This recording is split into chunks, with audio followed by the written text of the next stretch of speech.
Thank you so much. And my name is Stephanie, or Steph as I like to go by, Foote, and I'm the Vice President for Teaching Learning and Evidence-Based Practices at the Gardner Institute. I'm joined today by several of my good colleagues, including one of my co-facilitators for this academy, Dr. Brent Drake. I'll let Brent introduce himself. Hello, I am Brent. I'm the Senior Vice President for Operations and Research here at the Gardner Institute. Pleasure to meet you. And we are also joined by our Director of Marketing, Katie. We'll pass it over to her to say hello. Hi, Brian. Nice to meet you and welcome. And then we're having technical support from our Associate Director of Marketing, Brittany, who I'm going to guess will not come on camera, but might say hello. Hello. Very good. That's our team. And I know we have Brian and Minerva with us. Thank you both for joining. And to anyone watching the video, thanks for watching. So the Gardner Institute is located geographically in Western North Carolina, although I think only one of us in this meeting is located in Western North Carolina. That would be Katie. Not to give everything away. I won't give your address away, Katie, don't worry.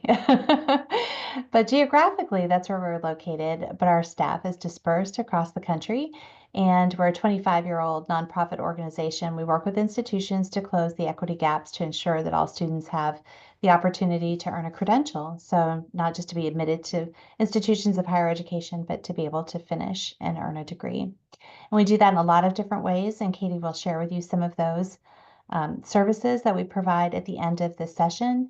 But of course, our focus is really on the Academy on the first college year for this particular session. But there's a lot that we do that might also be interesting to you as well. This is our team of Academy facilitators, including me and Brent. We have two other colleagues who help facilitate this Academy with us, Dr. Sarah Stein-Koch and Dr. Felita Williams. And on the screen in front of you, it may be difficult to read, so don't worry about reading it. But on the screen in front of you is a little bit of background and history that speaks to the opportunity that we have here.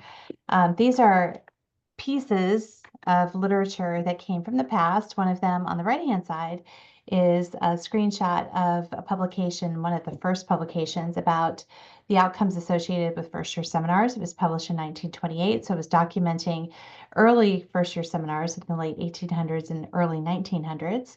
And then on the left-hand side is a preface from a foundational book that was written called The Freshman Year Experience that was published in 1989. And I'm going to talk more about the preface of the book in just a moment, but what I'm trying to illustrate here is for a long time in the history of American higher education, first-year experiences, first-year seminars have been a thing. They didn't just occur overnight. But despite the fact that these things have existed for a long period of time, so orientation programs for first-year students, advising, first-year learning communities and seminars, and all sorts of experiences and support, we still have a need today, probably an even greater need than we've had at different points in history, not across the entire history, but at different points in history, to support students in the early college transition. And the first year has changed dramatically. For some students, they're coming in as adults, they're coming in as parents, they're coming in from rural and first generation backgrounds, they're coming with AP credit, they're coming with dual enrollment credit. So the first year is not this pure experience, where everybody is coming for the first time to a college campus and living on campus. So the needs of our students have changed dramatically, and we have to think about how to respond. So at this academy, that's what we start doing. We look to the past and we think a lot about the future and the current moment and how it is that we might support students by better understanding who they are and how they identify, what are some of the challenges they encounter and opportunities as well within the academic experience, the co-curriculum, and then thinking about putting it all together to advocate for these students and to find an area where you might want to specialize and focus in terms of improving the first-year student experience at your institution. On the left-hand side, with the preface, there's a sentence about retaining students. So it says, because retention research tell us that the first year of college is crucial to college to college success, words are hard at this time of the day, we need to know more about who freshmen are and why they stay or leave. And I think that that is really at the heart of this work. We start with that in our academy, and that really carries throughout. We really and truly need to understand better who these students are and why it is that they stay or leave at our institutions, stay or leave our institutions. So there are only a few of us. If you're comfortable, we would invite you to share your why. Why is it that you're compelled to join us for this session? Why are you interested in this academy? And if you're comfortable, you can share by unmuting, or you can also put your comments in the chat, and I'll give you just a moment to do that if you would like to. If you don't, we'll move on. Sure. Yeah, Wentworth one coordinated note seeing this and then recommended that I check it out. Interested. So we're, obviously motivated to try to improve our student experience here. I work with our orientation programs, among other things, and we also have a first year experience program, which is mainly just a sort of incentivized events and programs throughout the fall semester. But the school is looking into rolling out a first year seminar course within the next couple of years as well. And so, yeah, just kind of involved in all of those, and this could be helpful. Yeah, excellent. Thank you, Brian. And Minerva, I think, let's see, there's something in the chat and maybe a comment there. Minerva put, I want to learn more about what constitutes today's student success, especially in rural post-secondary institutions. I love that. And I think a lot of us are really curious about that too. So I think understanding better, how we can support these students in these rural environments is definitely motivating many of us to rethink what we're doing in the first year. There's a lot that we don't know about the students, these particular populations of students, their needs and support. Great, thank you both. So I'm going to turn it over to Brent to talk now more about the Academy and how it is that we help you all to think through these ideas and come up with a topic of focus that becomes part of your plan to plan. So I'm going to go ahead and turn it over to Brent now. Great, thanks, Steph. And so broadly speaking, what we do within the Academy is work with your institutional team, and I'll talk a little bit more about who should be a part of your team within this in a little bit. But we work with you to explore really the foundational aspects of student success in that first academic year. So we'll draw from the literature that's out there, as well as case studies, and some of the national data around who students are, who they're projected to be in the future, and what has worked successfully with them, to help you go through as a team and think about what are the early steps of an action plan we would want to build to either design, if you don't have any kind of first year experience on your campus, or redesign what you're doing currently on your campus to support that first year experience. And we can go ahead a slide, Steph. We do this through a set of modules that there is asynchronous material out there for you on our learning management system that you can all interact with, and we will encourage your teams to interact with outside of our planned scheduled meetings. But then we also have planned scheduled synchronous meetings where we talk about some of that content, and also do group work where you'll get to work across institutions that are in the cohort together to share some practices, as well as do some work in your individual teams to help advance what you're wanting to do on your action plan. And then we will push you in that asynchronous material to do a little homework in between sessions to keep advancing the plan as you go along. So there are really kind of four big goals within what we're trying to accomplish here. One is that we introduce you to the theories and practices that have been that have shown success of impacting student success in the first college year.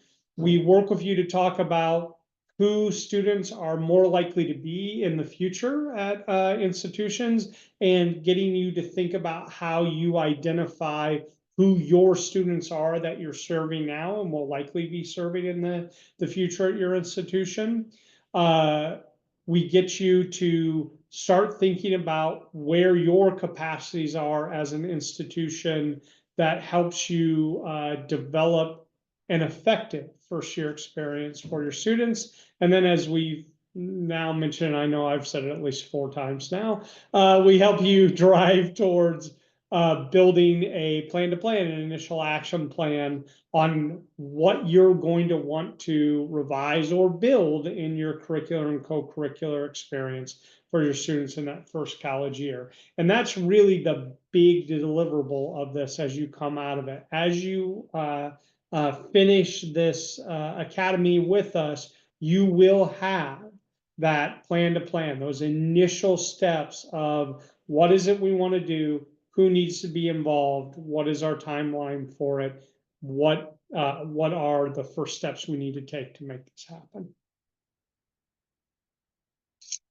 So we've talked, or I should say, I've talked a little bit about you'll be doing this in institutional teams, and this is who we talk about in terms of who are good members to have to that team. So it says here at least 3 to 5 members, and I will say, yeah, you really need a minimum of 3 to 5.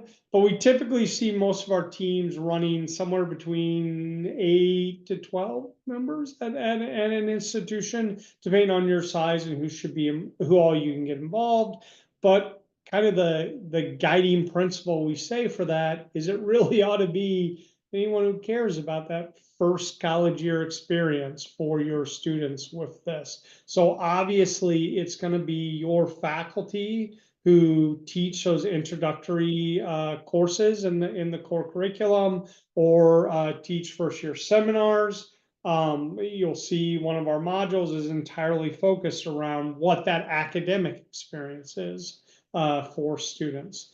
Then you want anyone who's doing programmatic efforts around first year. So Brian, as in your case, someone who is focused on orientation, obviously would be heavily involved in that, but any other programming efforts you do around it in terms of peer mentoring programs or supplemental instruction or learning communities or anything you do to try and push that first year experience in the first year, those people who run those programming efforts should be involved in some way with it.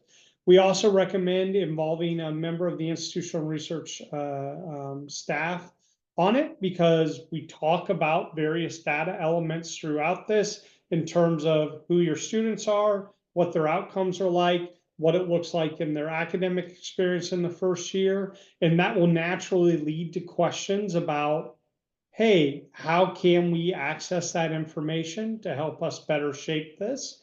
So we highly recommend having someone involved from the IR staff, and then generally having individuals from within the provost office, the chief academic officer's office, that kind of oversees student success at the institution. And finally, several of our institutions have involved students who are highly engaged with the first year experience. Students who might be acting as peer mentors, if you have that kind of program, or are your orientation leaders within your orientation, things of that nature, getting them there and their views on what they feel has worked well and what for them would have been helpful is something we find to be really, really good within the program itself. We about slide and stuff. So these are some of the high level efforts that our institutions have talked about in their plans to plan. And I'm not going to go through and read them all for you, but you can see there are things in there like the idea of building or extending a first year seminar program. There's a whole lot of institutions who have talked about the fact that they have a lot of individual programs, but it's not a connected first year experience. And so they have focused on how they make it more of a connected experience across. Several have really talked about how they want to increase students' sense of belonging through the efforts that they're doing. What are they doing to get students to feel their place on campus and that it's where they fit in. And one of the biggest things that I think it's a simple statement in here that says moving from talk to action, but we have had a number of institutions that we worked with in this and in our other programs as well, who go, oh, this is all great information, or they've heard it at a conference and they go, this is all great information. And then it's the thing that sits on the shelf for, until the next year when they go back to the conference. And they were really motivated by the fact that what they come out of with this is an action plan of, here are our first steps to actually get us moving to make a change on campus. So that's been a big thing that's been a motivating step for our institutions. I'm going to turn it over to Katie now to talk a little bit about when those synchronous sessions that I said we do are scheduled, and then just a little bit of the infrastructure of the Academy. Thanks, Brent. So the Academy starts on April 8th. So you can see the dates listed of the synchronous meetings here. And I believe they're 90 minutes for each one. Thank you, Steph. And they are, as I believe Brent said, they are recorded so you can watch them synchronously if you can't, or asynchronously. I don't know why I always say those backwards, but but you can watch them at your convenience if you're unable to attend at those times. There is an application, and I always like to say we are not evaluating you. The application is just to make sure that your goals fit the goals of the Academy so that it's a good fit for both of us. And there's about 4 questions. It's a very simple application, and it's at that link here. We'll include that link in your email. So the fees are based on your undergraduate enrollment as determined by College Navigator. The fees are here listed, and they can be split into 2 fiscal years if that is prohibitive in just 1 year. And if you want to go, thanks. So this is a list of most of the things that we do. If we wanted to get technical, there's probably about another 10 or 15 things we could add to that list. And sometimes we see people who sign up for multiple information sessions.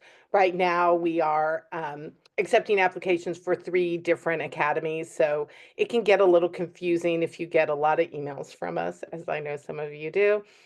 So if you're not sure if this is the right academy for you, just let me know. And the easiest thing to do is email info@gardnerinstitute.org. That comes to me. And I can help you understand the differences between the different academies and processes or communities of practice, or if I can't answer your questions, I can put you in touch with somebody who can answer those questions. And really at this point, I think Steph had to step for a second. It's opening it to you for any questions you have about the Academy, anything else at the Gardner Institute, or anything around kind of the first year experience information that drives what we do within the Academy. We're happy to address. Yeah, thank you, Brent and Katie. I'm going to go ahead and stop sharing so you all can see the screen. I apologize. I had to turn my camera off for a second. I got a weird fuzziness on my end. I don't know what happened. I thought it was my connection, so I had to just jiggle the wire a little bit on that webcam. The technical details. So Brian and Minerva, if are there any questions you have for us about the Academy structure or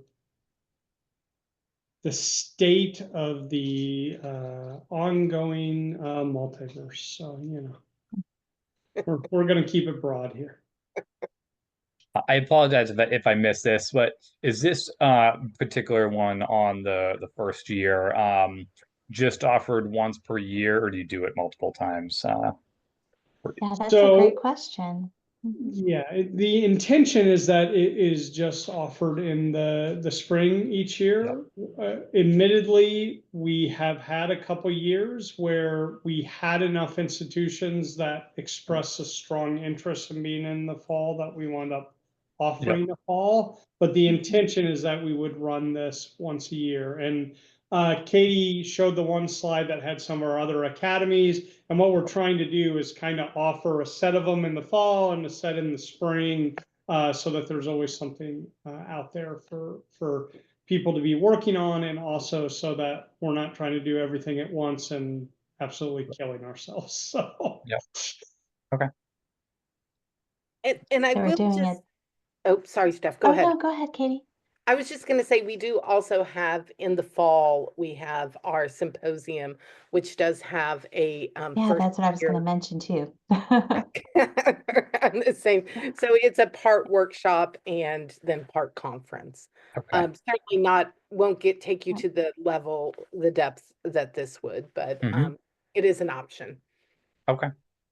Yeah, it could be a really great place to begin too. So if you all aren't completely ready to jump into the academy, the symposium might be a good place to send a few people. It's in Chicago this Okay. year, so you could, send a couple of folks from the institution and get a sense of things, and then maybe participate in the academy a little bit later on, like next spring.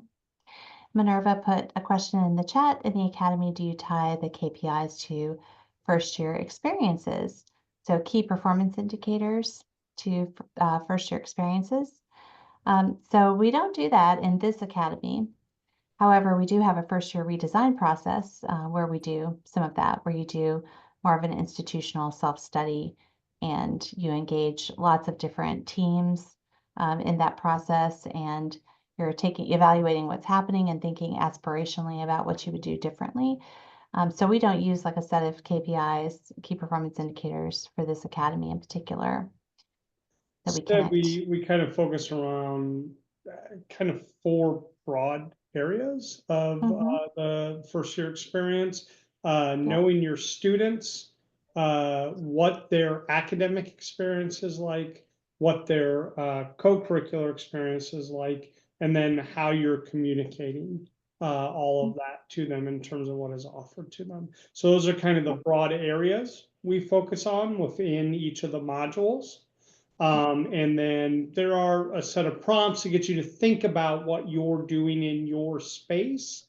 But it isn't, as Steph said, it isn't like our bigger redesign process where we lead you through an entire assessment of your first year experience tied to a set of KPIs that then lets you build out a broader experience. That is the next stage within this, if you want to do an even deeper dive into what you're doing on your campus. And that is a multi-year process. Yeah. Minerva said, thank you so much. Other questions or comments? I think so. I was just checking out the symposium on your website. And so there are tracks within that you're able to follow. There Looks are. like okay. Yep. There's a first year track, as Katie mentioned. So Yep. that focuses obviously on the first year. There's the transfer track. We have a gateway course experience track. We have the curricular analytics and the AI track. We have multiple tracks. So first year kind of fits obviously within the first year track, but you'll find it also in like the gateway course experience track as well, and in some of the others, because it's critical to the foundational post-secondary experience, which we consider to be the first 2 years of college. So it shows up a lot in the work that we do. Also because our co-founders have longstanding connections to the first year. So it shows up in a lot of our work anyway. Got it. Thank you. Asking about some of the future stuff, because I think it's probably realistically for this spring unlikely that we would get all the right folks at our institution together in time to truly commit to this for this year. But I think there's probably some interesting stuff that we get from some of this. So thank you. Yeah, and the symposium is partially a workshop. So the first day, there's a 3.5 hour workshop, Mhm. and then there's the concurrent sessions that you can track by topic, but you don't have to stay in that track. So you can Mhm. then pick what's Right. of best interest to you. Okay. Thank you. The Oh, I never asked when the symposium symposium is, it begins October 31st. It runs October 31st through November 2nd. Is that right? Yeah, Second, Mhm. yeah. through November 2nd, in Chicago this year. We have some pre-symposium workshops too, and we also have this is beyond our scope today. We're talking about the first year, but there is a graduate student conference as well that's built in before our actual symposium It begins. happened right before the symposium. It's all happening in Chicago. And Yeah. And bring a Right. Halloween costume if you're so inclined. Lots of fun activities.